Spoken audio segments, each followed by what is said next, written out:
Ready to go live now. And action. Action. Exactly. Good morning, folks. Hello. Happy Tuesday, everybody. How's everybody's post-Turkey Day hangovers? I saw a lovely thing. I posted it on Facebook the other day. It said on Wednesday night, don't forget to turn the scales back 15 pounds tonight.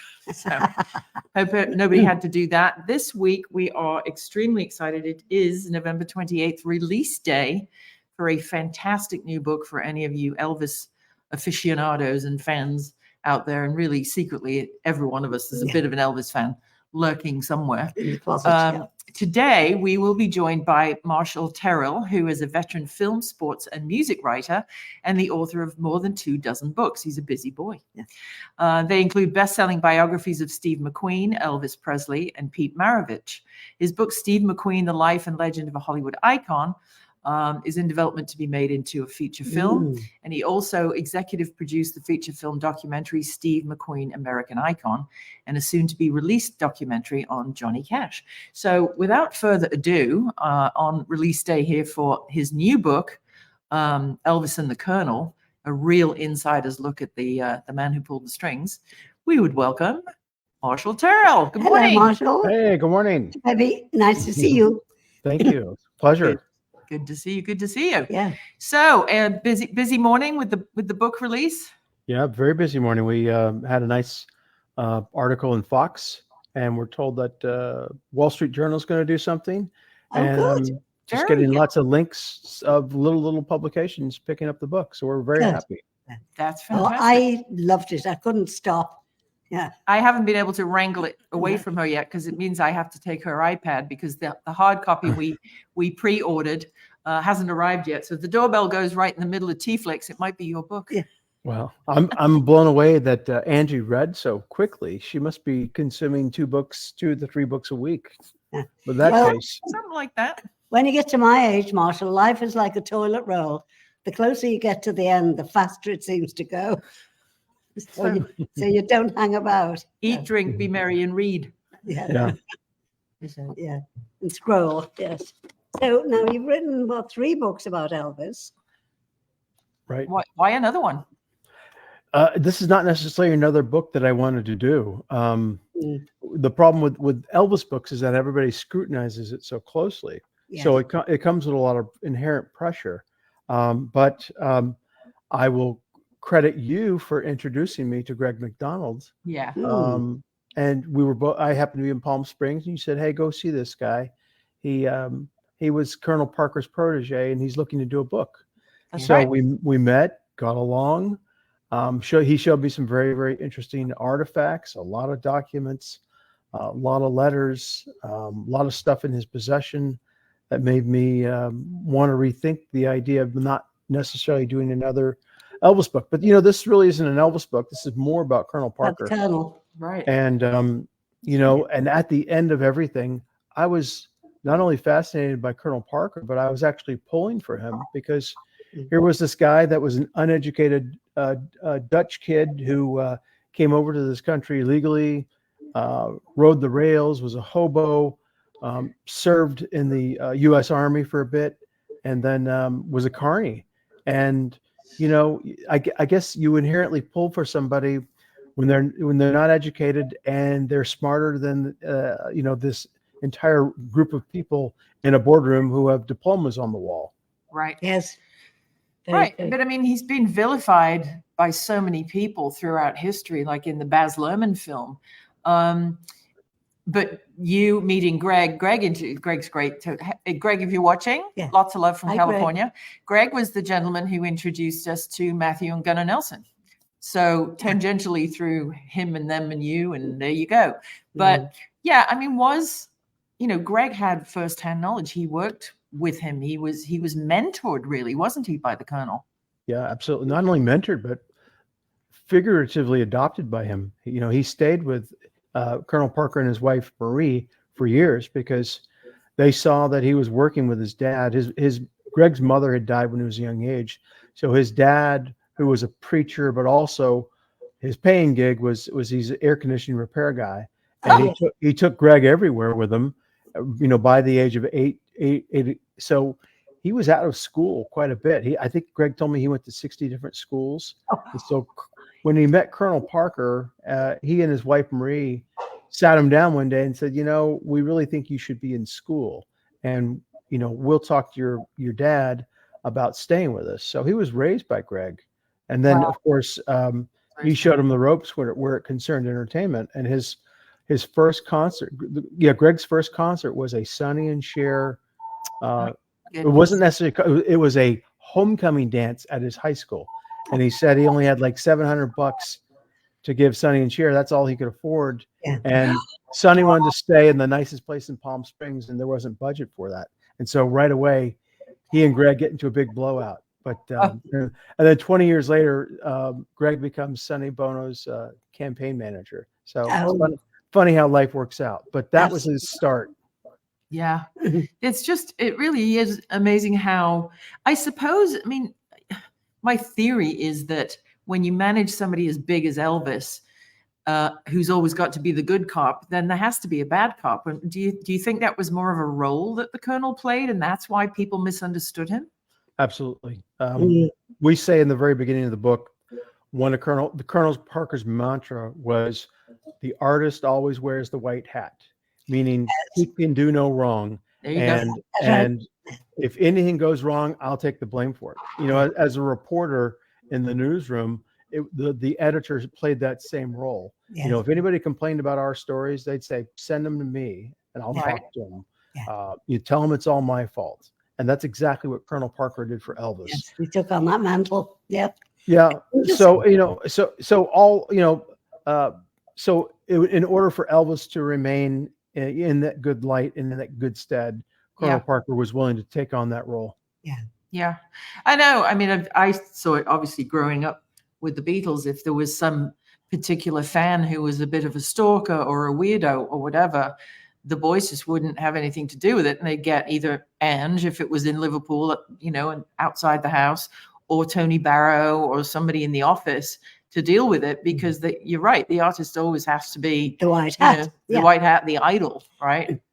Another of Colonel Tom Parker's sayings I loved was, "How much does free cost?" If something's for free, how much does it really cost? And he'd always offer advice, but he'd say, "My advice is free, so it may not mean nothing, but here you go." But it always meant something because it came from a place of great wisdom. Yeah, right. And another wonderful trick of his, if Elvis didn't want to do something or work with somebody, the Colonel would offer such a ridiculously high price that they'd say, "Oh, not going to touch that." Yeah, and he did that in two circumstances. With the movie A Star Is Born. That's right. Elvis weighed it, and then he decided that he wanted to get out of it. So Colonel Parker just put the price out of the park. And then Judy Garland wanted to do a Christmas album with Elvis, and Elvis wanted to do nothing with that. And so Garland's manager got on the phone with Parker, and he just again put the price out of the park to where it was smart in a way because he never said no. It's just you can't afford me. Absolutely. Yeah. No, that's kind of like if we get a project that we really don't want to work on because it's not a fit for our corporate credo. I do the same thing. I just think of a number and triple it, and they go away pretty quick. You want what? Karen, our friend Karen from Edinburgh, Scotland, is saying, "Hi, Marshall. Great to have you on. So interesting. He did Elvis's family tree, and he's another of the many artists who made it to the top and is of Scottish descent. So apparently Elvis has some Scottish blood." I've heard that before, but I haven't really gotten into the family tree, but I have heard that before. Interesting. And Elizabeth is asking, Elvis was so good with martial arts. How many bodyguards did he have? I guess you still have to have them even if you can kick ass, because you can't be the one to kick the ass, right? Right. He had, when he was on tour, he probably had, at least 3 to 4. I can think of Red West, Dick Grobe, Sonny. Sonny was more of an advanced man. But he needed, even though he could handle himself, he still needed people to protect him. Absolutely, yes. Because there are crackpots out there, and everybody wants a piece of you. And it doesn't matter how strong you are. If you got 3,000 screaming fans coming your way, you're not going to be able to defend yourself against that. That's No, that's so right. true. Now, what is the bottom line about this rumor that the Colonel always took 50% of everything that Elvis made? Well, he and Elvis, some of that is true.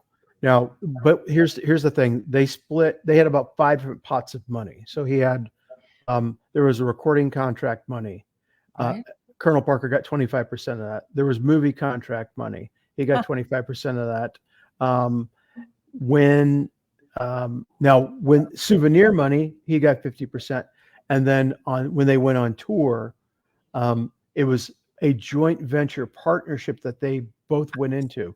So, and this joint venture partnership didn't really service Colonel Parker very well, because all these expenses that came out on top, which was basically Elvis's 112 person entourage, and all this jet fuel and all these things that cost to put on into a tour, all those things were taken off the top before they actually split their percent. The ammo bill alone would do you in, wouldn't it? The ammo bill, yeah. Wow. And then, of course, he had 10 people underneath him that worked the advances of the shows. So if Colonel Parker took 50% of that, he certainly earned it. But we show in the book what each tour made and what each man took from it. And I tell you what, I mean, Colonel, you guys have done shows. Ruth, you know what a concert takes to put on. Yep. And so if you're the artist that just has to step on that stage, and you've got a person that is working himself to the bone trying to promote your show and put that on, he certainly earned his keep too, I think. Oh yeah. I mean, if you think the artist travels too, again, back to Matthew and Gunnar, who are Ricky Nelson's kids and Ozzie and Harriet's grandkids, when they decided at the age of like 11 or 12 they wanted to follow their dad into the business, Ricky Nelson gave them the greatest piece of advice. He said, you don't get paid for the hour, the 60 or 90 minutes you're on stage. That you should do for free because you love it. What you get paid for is hours in airports, sleeping on buses, lost luggage, bunking in, freezing to death, no dinner, cold pizza. That's what you get paid for. The show should just be a joy. Right. Exactly. If you go into it with that, and they still do, they're still out there working. If you go into it with that attitude that, well, I'm sitting in, Denver airport for 2 days, but hey, I'm getting paid. Yeah. It flips it around. And that's what a lot of these advanced people do, isn't it? They go, you set up a show, you go into town, you meet and greet, you go to the radio station, you meet the mayor, you do the free, you get all the security and the lighting and the sound, and you make sure the drum riser's not going to collapse. And people just don't think when they show up with a ticket and get a t-shirt and a drink and go in and see a show, it really does take a village. And something so huge as Elvis, it's just an enormous production, wasn't it? Yes. Yeah. Compared to the Beatles, I'm reading the new Mal Evans book. Yeah. And it astounded me how little the amount of people it took to put on one of their shows. With Mal doing a lot of that stuff on his own. Right. Right. The driving, picking up the amp by himself. Of course, when Elvis started touring, things got a little bit more advanced technologically speaking. Right. But it takes. I remember the Paul McCartney tour in '76, the Hands Across America book. I seem to recall like 6 truckloads of equipment, right? Yeah. And so it just takes so many more people than people realize. That's right. Ron Weiss. We're talking literally hundreds of people. It's like a movie. When you see the movie credits, we're all like, oh, there's thousands of people involved. I didn't know this. Yeah. Yeah. Ron Weisner, who used to manage Madonna and Brian Setzer and whatever, old friend of ours, he was the manager, not just the tour manager, but he promoted and put on that Wings Over America tour. And I remember talking to him at the time, and I'm like, what do they need 6 semis for? He said, oh, you'd be surprised. The Marshall amps, the stacks, spare drum kits, spare guitars, in case things break, motorcycles to get out of places in a hurry. And it's just unbelievable. Karen is saying again that if he can get in touch with you, Karen, I'll DM you Marshall's email. He'll send you Elvis's family tree that he's done. And in a twist, he's related to a family called Harrison from Liverpool, but he's never been able to tie it back to George yet. But you never know. No. You never That's funny. know. Well, in the book, there's a whole chapter on Elvis and the Beatles meeting, and our friend Ivor Davis was actually in the room and was able to give us kind of a blow by blow of what happened that evening. And Fly on the wall. yeah, so that would have been funny if George and Elvis were related and they knew that information. Yeah. Well, you never know. Back to the Colonel, though. I mean, obviously, we all have our vices, but he had a gambling habit, didn't he? Well, I think it was exaggerated. Was it? I think it was exaggerated. Greg was able to talk to Baron Hilton, who had these shows in Las Vegas. That was Elvis's home when he played there at his residency. And Greg had once asked him after Elvis had died, and after Colonel had died, he said, "Baron, did Colonel have a bad habit?" He goes, "No." He goes, "He would play." He goes, "And it was good for him to play because it brought other gamblers around, but we never ever serviced his debt for Elvis's shows." Oh, and he goes, and then the other thing he said is that he said Elvis was so desperate for money that he never stepped foot in Las Vegas unless he got his money in advance. Wow. Really? Yeah. So, and that's kind of the constant theme in the book, was that Elvis was constantly going through money very, very quickly. Crazy. And part of the reason why he kept doing those movies as long as he did was because that was the only source of income that would allow him to live his lifestyle. Because he, again, bringing up the Beatles, Colonel Parker, this was during, when the Beatles came around, he said, because Elvis said, "Colonel, I think I'm ready to go back out on the road." And Colonel said, quite wisely, he said, "Well, that's fine." He goes, "But you know what? You're going to have to go up against them Beatle boys and those British invasion guys. And if you don't sell out, you're no longer the king of rock and roll." Yeah. That's right. Well, and I've often said that, from a marketing standpoint, you were either an Elvis fan or you weren't, right? Yeah. So you liked him or you didn't. But with the Beatles now, it's like a four-headed hydra. Now you got four to choose from. So you quadruple your chances of finding a fan base, because if you are not into John, you might be a Ringo girl. Or, do you know what I mean? Actually, there's a funny way. If you go to apply for a job at the CIA, one of the questions they ask on the questionnaire is, which is your favorite Beatle? And if you answer Ringo, they take you into another room and it's a whole nother interview. And beat you? No, it's just a different set. It's just a different set of questions. It's if you say Ringo, it just means you have a completely different mindset from what the marketing people are trying to push you down. It means, I guess, subliminally to the CIA that you're an out of the box person. Yeah. Isn't that interesting? That the Beatles would make a CIA exam question. That is funny. I know, it's wild. It's absolutely wild.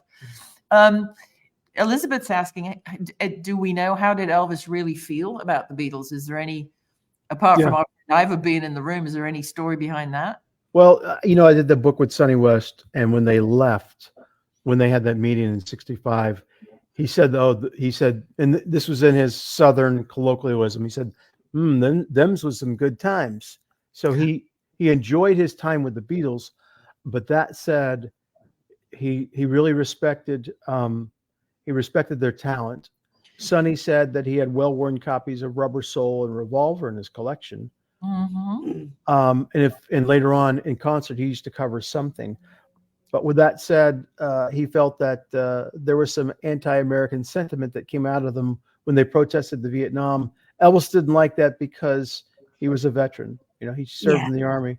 And there were some things with the drugs that Elvis didn't like, but it's ironic considering Elvis himself had a drug issue. But, in Elvis's mind, it was prescription pills. It wasn't street drugs. It wasn't hallucinogenics. So, and I think, if I'm to be totally honest, I think in the letter to Richard Nixon that he penned, he mentioned the anti-American sentiment of the Beatles. Wow. So, McCartney, Paul had once said, he kind of frowned on that and didn't like that aspect of him. But, Elvis could have been under the influence of something when he said it. Oh, yeah. Yeah, Elizabeth's asking, did Richard Nixon make Elvis a CIA agent? It wasn't. It was FBI, wasn't it? Well, he wanted a special badge, Right. so that didn't necessarily make him an agent. No. But he showed up at the White House one day, out of the blue. He Well, wrote like that. you He do. wrote that. He wrote that letter, and here's what sent him to the White House. It was funny. Vernon and Priscilla were complaining that Elvis was spending too much money, which he was. Yeah. And, they were kind of ganging up on him. And he decides that he's out of there, and he decides to take this plane ride he flies to LA to go get his buddy. And then he comes back and he flies to Washington, D.C. to go see Richard Nixon to get this badge, which had nothing to do with nothing, but that's, I guess, how he thought. And that's the kind of power that he had. So yeah, he went to Nixon to get this special collector's badge, but no, he was not a CIA agent. Or FBI. He wasn't like formally ordained and given power or anything like that. No, he collected a lot of badges. I think maybe in Tennessee, he probably was an honorary sheriff. But certainly nothing on the national level. No. Right. Mm. Yeah, he ain't no Shaquille O'Neal who did it for real, right? Yeah. Oh, that's right. Yeah, Yeah. he did. Yeah. So, Yeah. Yeah, and Greg McDonald contends that I need to put my other glasses on to look at my notes. Sorry, I've got she's got a frog in her throat this morning. This morning. You're not drinking enough vodka. No, not till later. That's later. Now, Greg McDonald contends in his book that the Beatles wanted Colonel Parker to manage them after Brian Epstein's death. Is that really true, do you think? Well, what he said was one of the Beatles, and he thinks it was Paul McCartney, and Greg was at Colonel Parker's house in August of '67 when Brian Epstein passed. Yeah. Called him, and Colonel excused himself and said, "I'm going to go into the other room." So, but Greg knew it was a phone call from England, and it was one of the Beatles, and kind of put two and two together. And then when Colonel Parker came back out, he asked him. He said, "Well, yeah, they asked me to manage him, but my loyalty is to Elvis." Wow. Interesting. Turned out to be a smart move because, the Beatles broke up, 2-3 years later. Yeah. Yes. And then Elvis went on into the Into 77. 77. I was about to go on stage. I used to be a dancer choreographer, and I had a troupe called Talent, and we would do fashion shows, and we just, sort of in the old day, not go-go dancers in cages, but we did sort of, routines, and we'd open for comedians or pop stars and stuff in the clubs in the north. And we were at it wasn't the Wookiee Hollow. Fagans in Manchester.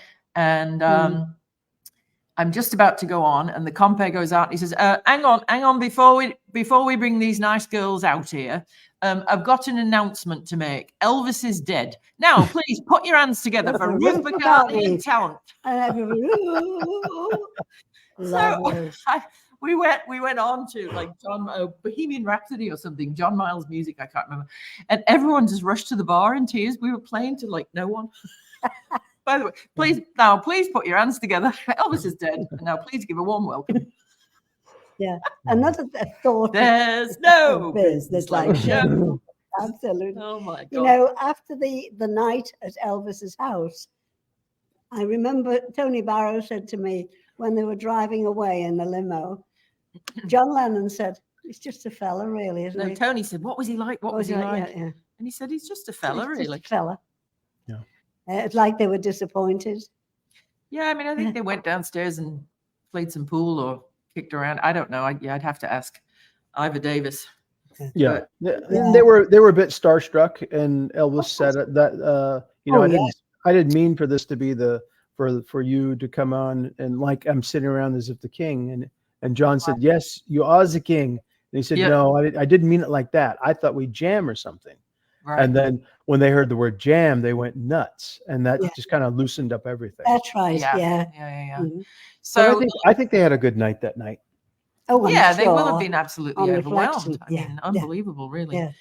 So, what are you working on now? Because I know your time is limited today. Tell us what's next. Well, I have 3 books in the can, and I'm going to be working on a new book in December. I can't tell you what that is, but I can tell you it's with a famous character actor. But the 3 books I have in the can I did a memoir with the widow of a serial killer, and I'm producing a documentary on his life as well. Wow. And then I've just finished a biography of Jay Sebring. Jay Sebring was, and I did it with Sebring's nephew, Anthony DiMaria. And it's a biography of this guy who basically brought men's hairstyling. He's the equivalent of Vival Sassoon in England to America. And he was murdered by the Manson family. Yes. And then I'm doing a book on the history of reel-to-reel studio in Georgia. And you've had this guest on your show, Will Turpin. Oh, yes. The basis for Collective Soul. This was his father's studio. And it was a small studio in a house. And then it just throughout all the years, it managed to survive all these rises and falls of the record business, and is now thriving as a recording studio right now. So great. And then come December, I'm going to be working with this wonderful character actor who started out in the 60s and has just consistently worked and is one of my favorite actors. Can't say who it is yet because we haven't signed the deal. Yep. Fantastic. Interesting. So Elizabeth has got the big question of the day. Sure. Here's the big question. What? Is Elvis really dead? She posted something this You're just morning. wacky, Elizabeth. We Elvis love you, but is you're alive. wacky. No, but and then Karen said he's working at a McDonald's in Ohio. Or somebody said. Do you remember all of that after he died? Sightings of Elvis. Yes, absolutely. Crazy. Yeah. No, it's gosh, it's just the comments here. Everybody's loving this show. So please go head over to the good old Amazon. Where's the best place for them to buy the book? I think Amazon.com is the easiest place they can go. And usually they'll discount the book at a great rate. So that's the best place to go. Jolly good. And are you doing any stops on a tour or book signings or anything planned for the new year? No book signings. I'm not a big fan of book signings unless I'm at a big event where there are already people gathered. Because if I allowed for me to go to a bookstore and expect people to come to me, I'd be very disappointed. Oh, come on now. So a Beatle Fest is a perfect place for a book signing, right? Yes, indeed. That's how I look at things. That I just need to be where people are, rather than expect them to come to me. Do they have Elvis conventions? Oh yeah. Oh well, there you go. Every August they do. But there you go.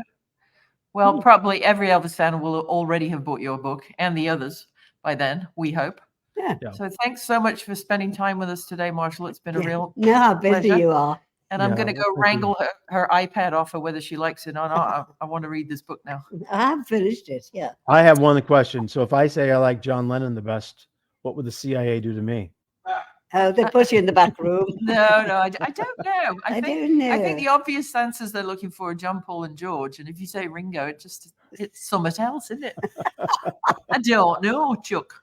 That's absolutely that's a good question. Yeah. We should float that out there. Yeah, we keep Martin Nethercat. There he is. Yeah. Thanks, right. Martin. He says, well, thanks for running the show up there, Martz. And we will see you kids next week with a very special guest that I shall be announcing shortly. And there you go. Oh, yes. Okay. We'll see Thank you. So much. Thanks for tuning in and catch us on YouTube in a little bit. If you missed it, you can go over to the YouTube TeaFlix channel and see it all again and tell your friends. Thanks, kids. Bye, Marshall. God bless. Bye. Bye-bye.